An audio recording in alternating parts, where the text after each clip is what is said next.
Hello po mga katris, welcome back po sa aming YouTube channel. Ang gagawin po natin ngayon ay sinabawang gulay. Ang main ingredient po natin ay moringa o malunggay. Start na po natin yung mga leaves, tanggalin.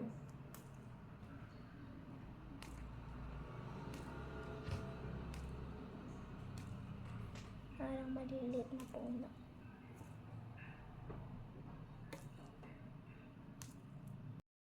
Ang next ingredient po natin ay daing.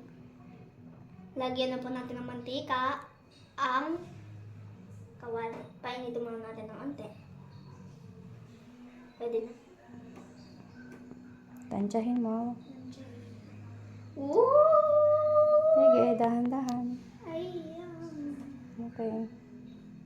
Oh! Sige, okay na. Okay. Oh! Enough. Okay. That's enough. Painitin mo muna. Painitin lang ng onte.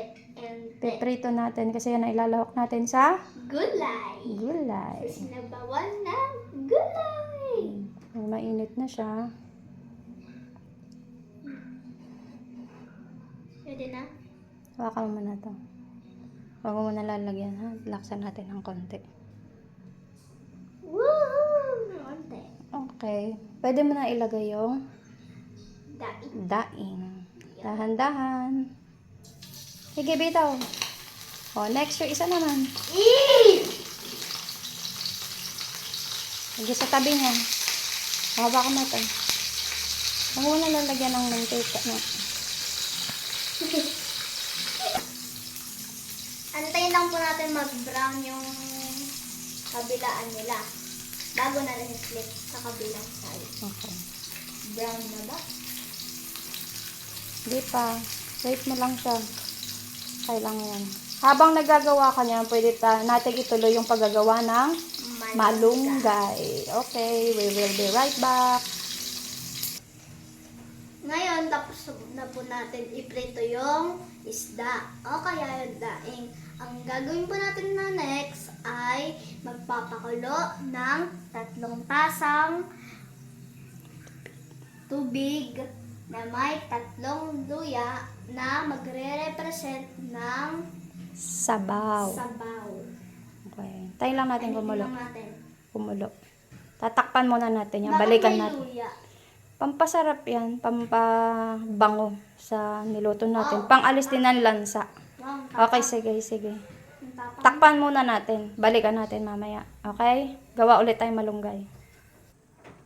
Ngayon po mga katris, huhugasan po natin ngayon ang malunggay para mawala yung alikabok na galing doon sa volcanic smog.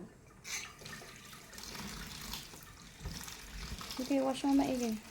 Parang yung nag-aano lang ng kanin. Para nagsasaing. Nagsasaing yung nililinisan ng kanin. Sige, ano mo. Linisan mo mabuti para mawala yung mga alikabok niyan. Wala na yung mga ano neto, yung ganito. Yung parang stick. Sige pa, wash pa. After nyan, ilalagay na natin siya sa... Patis. Hindi. Ay, hindi pala. Ano ba? Kaserola. Kaserola. Sige, hugas mo muna. Ngayon po, ilalagyan po natin ng malunggay ang mainit na tubig na may luya. Sige, lagay mo na. Dahan-dahan. Sige. Hindi kaya mapapaso. Sige lang. Lagay mo lang. Lahat yan. Lahat yan. Sila. Para siyang yung pan.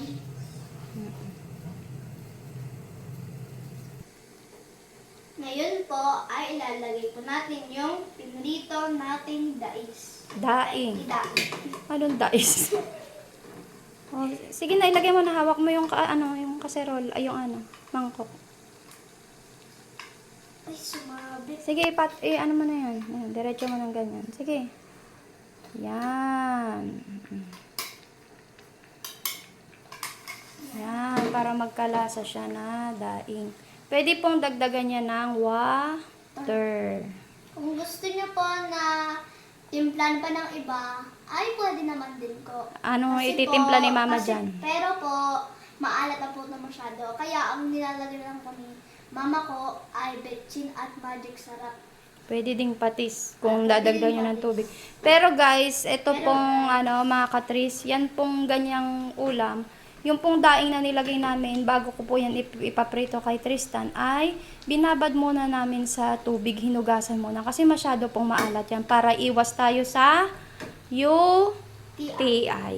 Okay? O, titimplahan ko na po yan. Di ko na po ipapakita. Ako na lang po magtitimpla. Tansya-meter na lang po tayo. Tansya-meter. Tansya-tansya po tayo sa patis. At Mekos betchin. na natin to. Okay. Mekos. Later na, tatakpan muna natin yan. Bye mga katrace. This is our finished product. Kain na po tayo.